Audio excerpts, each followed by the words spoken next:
Menurut Wikipedia, telepon genggam, telepon seluler, atau handphone adalah perangkat telekomunikasi elektronik yang mempunyai kemampuan dasar yang sama dengan telepon konvensional saluran tetap, tetapi dapat dibawa kemana-mana dan tidak perlu disambungkan dengan jaringan telepon menggunakan kabel. No. Yuk jelajah masa pada perkembangan ponsel di Indonesia. Sebelum tahun 50-an, pada saat itu belum ada ponsel. Masyarakat masih menggunakan berkomunikasi dengan cara yang sangat tradisional. Mereka menggunakan bahasa isyarat, simbol, bunyi-bunyian seperti kentongan, lonceng, dan bahkan asap. Masuk pada tahun 50-an, surat kabar mulai ditemukan. Suatu kebenaran sangat bergantung pada media cetak saat itu. Tahun 60-an, media televisi mulai digandrungi. Televisi stasiun pertama yang di Indonesia adalah TVRI. Tahun 90-an sampai sekarang, pola komunikasi berubah. Semua jadi serba cepat dan mudah, seakan kita bisa melipat ruang dan waktu. Media konvensional tergerus, namun fenomena ini menghasilkan dampak positif dan juga negatif. Fenomena-fenomena positif akibat munculnya ponsel adalah 1. Memperlancar komunikasi Indonesia. Artinya, kita dapat melipat ruang, melipat jarak, dan melipat waktu.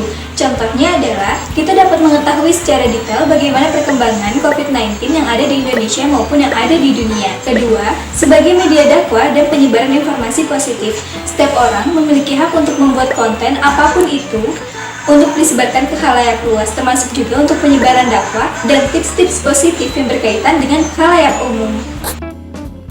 Fenomena-fenomena negatif akibat hadirnya ponsel adalah yang pertama, dapat menurunkan minat baca masyarakat. Alasannya ponsel dapat lebih menampilkan gambar, audio, video, dan animasi-animasi yang menarik daripada bahan bacaan yang hanya berupa tulisan.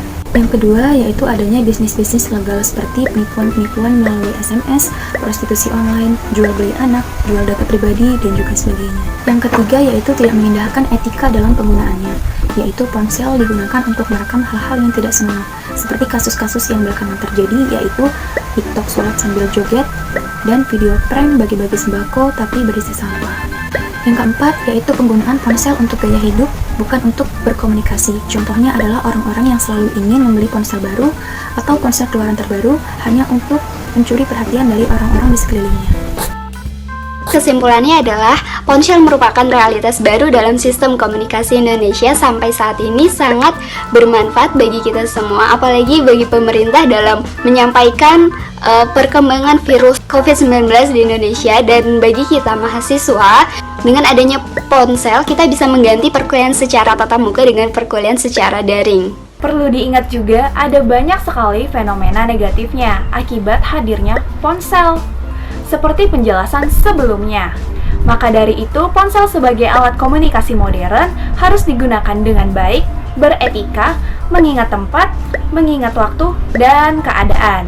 Bukan digunakan sebagai ajang pamer. Yuk gunakan ponsel dengan bijak.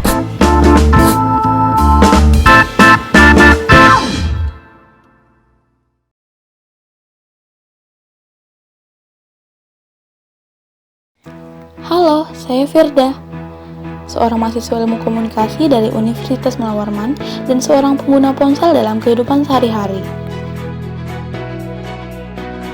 Seiring berkembangnya zaman, ada beberapa fenomena besar ponsel dalam sistem komunikasi di Indonesia. Apa saja memangnya fenomena tersebut? Poin-poinnya bakal dijelasin sama teman-teman aku. Tapi karena lagi nggak bisa ketemu, kita telepon aja yuk. Halo Firda, ini Nisa dan kali ini aku bakal ngasih tahu kamu dan semua pendengar gimana dampak ponsel dalam sistem komunikasi Indonesia. Yang pertama, ini ada hal bagus ya, yaitu memperlancar komunikasi di Indonesia. Jadi aku yang ada di Samarinda bisa kontak di waktu yang sama teman aku yang ada di Jakarta. Terus yang kedua, sayangnya nih, ini tuh menurunkan minat baca masyarakat. Karena kita punya ponsel, kita jadi lebih suka main HP daripada kita baca buku. Padahal nggak semua informasi itu bisa kita dapat di ponsel. Poin 3.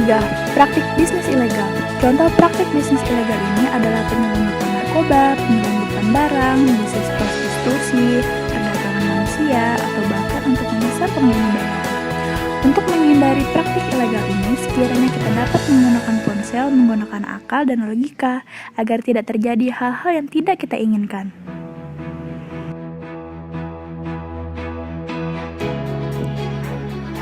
Poin 4, tidak mengindahkan etika dalam penggunaannya.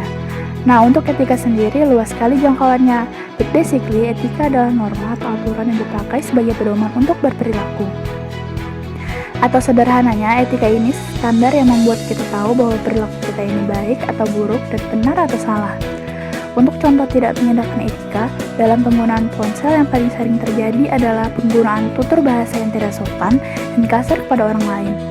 Hal ini sering kita temui di komentar postingan sosial media. Banyak orang yang kurang bijak dalam menggunakan ponselnya. Poin selanjutnya adalah penggunaan HP untuk gaya hidup, bukan untuk kebutuhan. Seiring dengan perkembangan zaman, kebutuhan pun menjadi beragam. Namun penggunaan HP bukan lagi karena kebutuhan, melainkan karena tuntutan gaya hidup hedonis yang tidak ingin ketinggalan. Poin terakhir adalah HP sebagai media dakwah dan penyebaran hal-hal positif. Dengan HP, kita dapat menyebarkan kampanye positif atau menerima pesan seperti dakwah tanpa harus ada di tempat atau acara tertentu.